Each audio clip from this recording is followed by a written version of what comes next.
नमस्कार विद्यार्थी मित्रांनो, विज्ञान आणि तंत्रज्ञान भाग 1 मधील पहिले प्रकरण गुरुत्वाकर्षण या प्रकरणाचा आपण आता अभ्यास करणार आहोत। विद्यार्थ्यांनो, तुम्हाला या ठिकाणी काही चित्र दिसत असतील। ह्या चित्रांचं निरीक्षण करा आणि तुम्हाला बलांचे कोणकोणते प्रकार दिसतात ते ओळखा बघू। या ठिकाणी ही व्यक्ती वजन उचलत आहे। हे स्नायुबलाचं उदाहरण आहे। ट्रॅक्टर, मिक्सर, शिलाई मशीन ही यांत्रिक बलाची उदाहरणं आहेत। हा मुलगा आहे, चेंडूवर फेकत आहे। झाडावरून फळ खाली पडत आहे। चुंबकाकडे लोखंडी खिळे आकर्षित होत आहेत। ही व्यक्ती चिखलावरून पाय घसरून पडलेले आहे, म्हणजे घर्षण बल कमी असल्यामुळे त्या ठिकाणी ती पडलेली दिसत आहे। ह्या मुलग्याकडे कंगवा आहे, त्या कंगव्याकडे कागदाचे कप्पे आकर्षिले जात आहेत।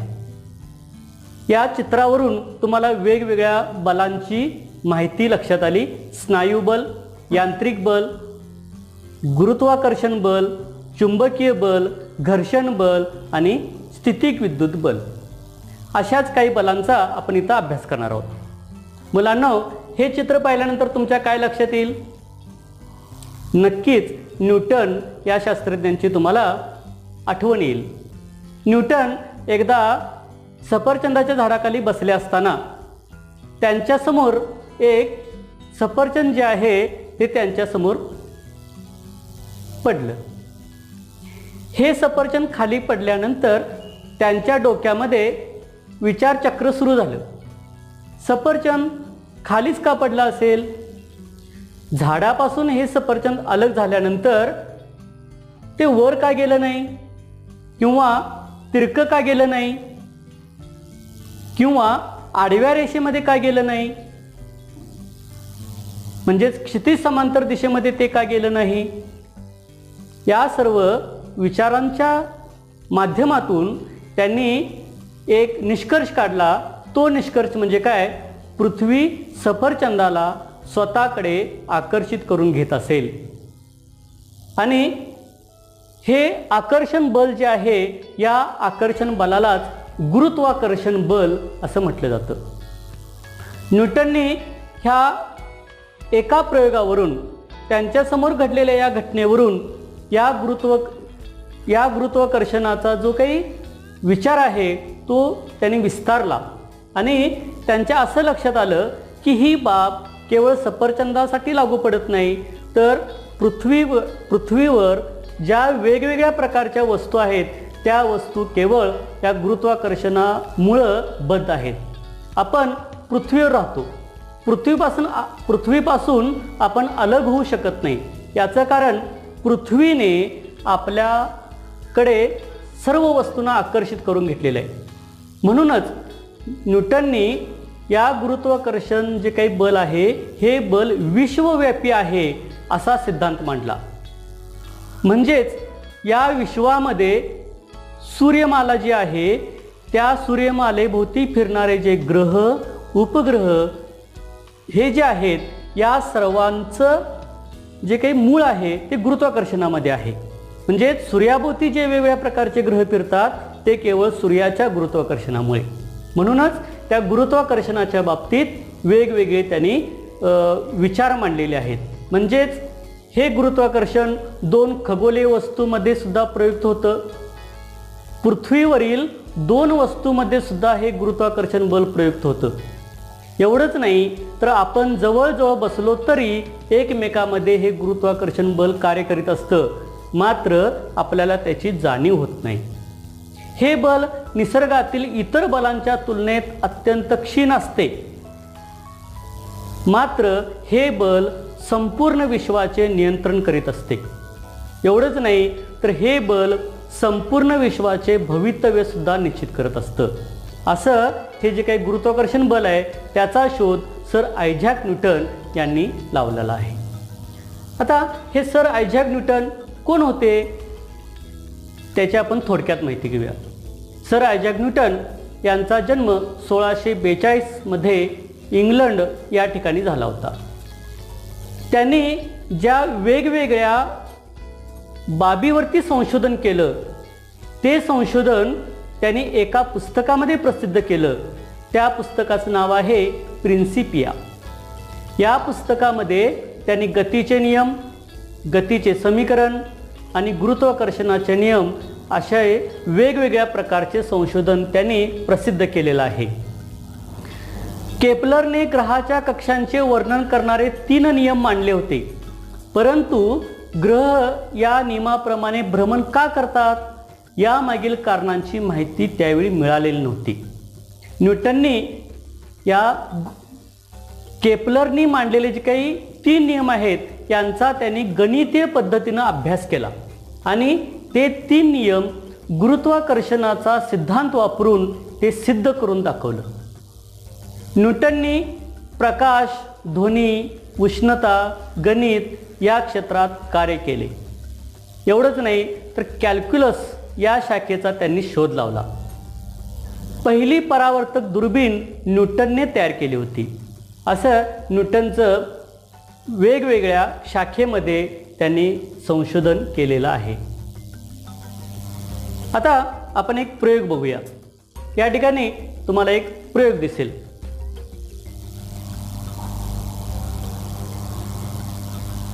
हा एक दगड आहे आणि दगडाला दोरी बांधलेली आहे.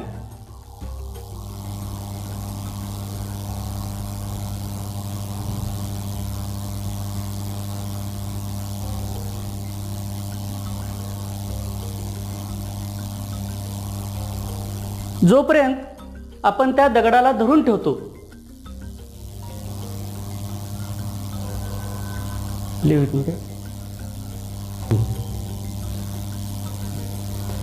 विद्यार्थी मित्रांनो, आता आपण वर्तुळाकार गती आणि अभिकेंद्रकी बल या संदर्भात आपण माहिती घेऊया.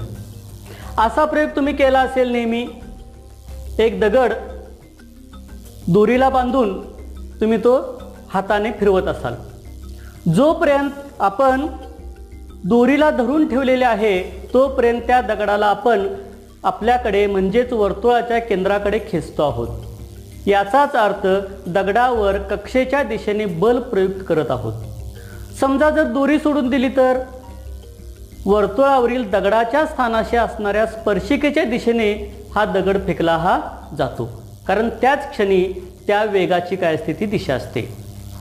अशा रीतीनं हे वर्तुळाकार गती आणि अभिकेंद्रकी बल. अभिकेंद्रकी बल म्हणजे वर्तुळाकार कक्षेत फिरणाऱ्या कोणत्याही वस्तूवर वर्तुळाच्या केंद्राच्या दिशेने प्रयुक्त होत असते. या बलास अभिकेंद्रकी बल असं म्हणतात. म्हणजेच ज्यावेळी आपण हातात दोराने दगड हे जे फिरवत असतो त्यावेळी दगडाची दिशा ही आपल्या हाताकडे असते, म्हणजेच त्याला अभिकेंद्रकी बल असं म्हणतात. अभिकेंद्रकी बलामुळे वस्तू केंद्राकडे जाण्यास प्रवृत्त होते. या बलामुळे पृथ्वीभोवती चंद्र त्याच्या कक्षेत फिरत राहतो. यावेळी पृथ्वी चंद्रावर अभिकेंद्रकी बल प्रयुक्त करत असते. या बलामुळे सूर्याभोवती ग्रह फिरत असतात आणि सूर्य या सर्वावर अभिकेंद्री बल प्रयुक्त करत असतो. तर ह्या अभिकेंद्रकी बलासंदर्भात आपण आता माहिती घेतलेली आहे. या अभिकेंद्रकीय बलाचाच मूळ ढाचा विचारात घेऊन केपलरनी नियम मांडलेले आहेत. हे 3 नियम आहेत. या 3 नियमांची आपण माहिती घेणार आहोत.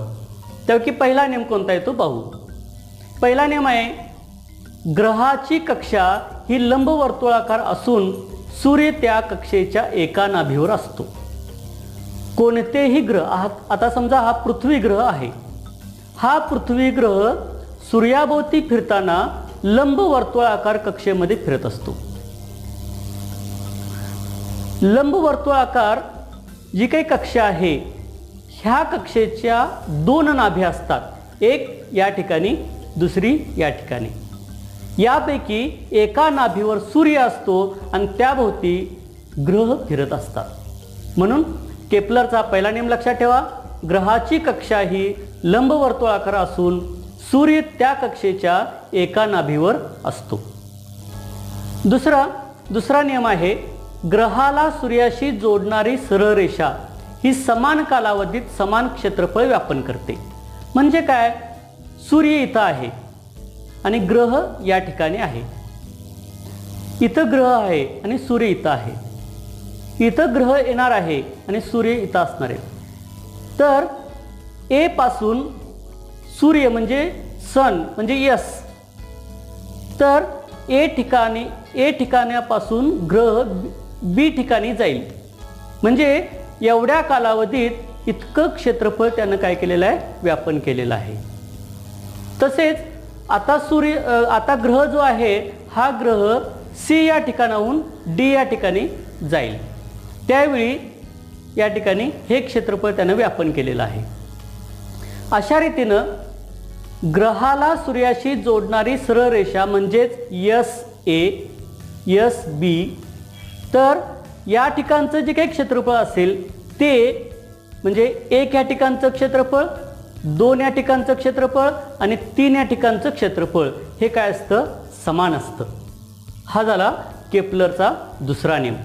तिसरा नियम आहे, सूर्याची परिक्रमा करणाऱ्या ग्रहाच्या आवर्तकालाचा वर्ग हा ग्रहाच्या सूर्यापासूनच्या सरासरी अंतराच्या घनाला समानुपाती असतो. म्हणजे हा ग्रह आहे, हा ग्रह सूर्याभोवती फिरत आहे. हा फिरत असताना सूर्याभोवती पुन्हा पुन्हा फिरताना ज्यावेळी त्यावेळी त्याची फेरी पूर्ण होईल त्यावेळी लागणारा काल हा अंतराच्या घनाला समानुपाती असतो. म्हणजे अंतर वाढलं त्याचा जो आवर्तकाल आहे तो सुद्धा वाढणार आहे. अंतर कमी झालं ग्रहाचा आवर्तकाल सुद्धा कमी होणार आहे. आणि हाच तिसरा नियम म्हणजे काय, टी वर्ग हे समानुपाती असतं कुणाच्या, अंतराच्या घनाच्या. म्हणजे आवर्तकालाचा वर्ग हा सूर्यापासूनच्या सरासरी अंतराच्या घनाला समानुपाती असतो. आता हेच समीकरण जे आहे ते असं तयार होतं, टी वर्ग भागिले आर घन बरोबर स्थिर. हे स्थिर म्हणजेच काय, के आहे. हा केपलरचा जो काही नियम आहेत ते इथं ॲनिमेशनच्या स्वरूपामध्ये आपण पाहूया. ग्रह सूर्याभोवती फिरत आहे.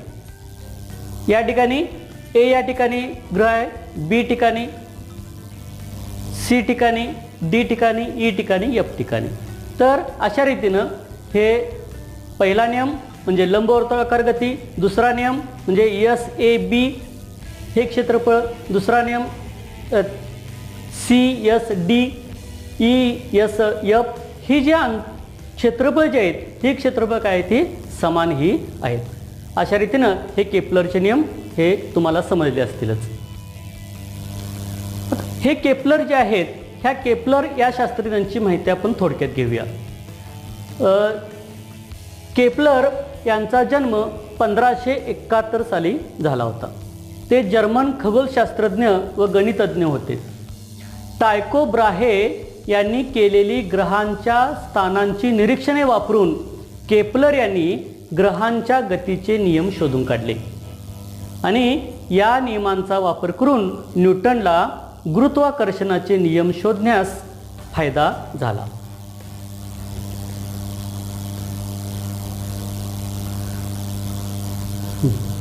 आता आपण न्यूटनच्या गुरुत्वाकर्षणाचा सिद्धांत कसा आहे त्याची आपण माहिती घेऊया. इथं आपण दोन हे पाहिले आपण रिपीट करा की विद्यार्थी मित्रांनो, केपलरच्या नियमांचा वापर करून न्यूटन या शास्त्रज्ञाने गुरुत्वाकर्षणाचा सिद्धांत मांडलेला आहे. या ठिकाणी दोन वस्तू आहेत. या दोन वस्तूमधील अंतर तुम्हाला निश्चितच कमी दिसत आहे, तर या दोन वस्तूमधील अंतर जास्त आहे. या वस्तूंचं वस्तुमान m1 इतकं आहे म्हणजे या वस्तूचं जितकं वस्तुमान आहे तेवढंच या वस्तूचं वस्तुमान आहे, तसंच या वस्तूसुद्धा. आता समजा ह्या दोन वस्तू ह्यांच्यामध्ये आकर्षण घडलं तर काय होते ते आपण थोडक्यात पाहू.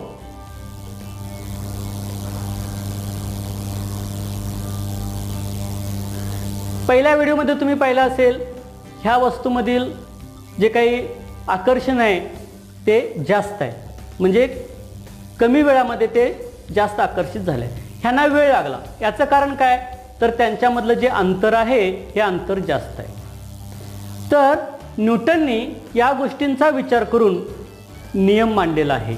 त्या नियमाचं नाव आहे न्यूटनचा गुरुत्वाकर्षणाचा सिद्धांत. या सिद्धांतानुसार विश्वातील प्रत्येक वस्तू इतर प्रत्येक वस्तूला ठराविक बलाने आकर्षित करत असते.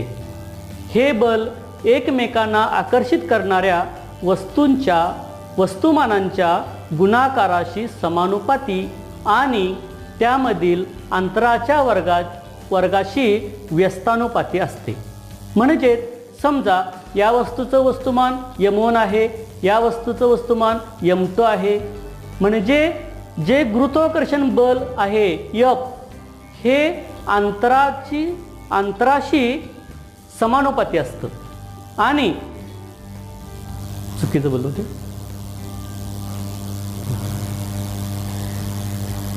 न्यूटनने हाच नियम सूत्रबद्ध रीतीने कसा मांडलेला आहे ते आपण पाहू.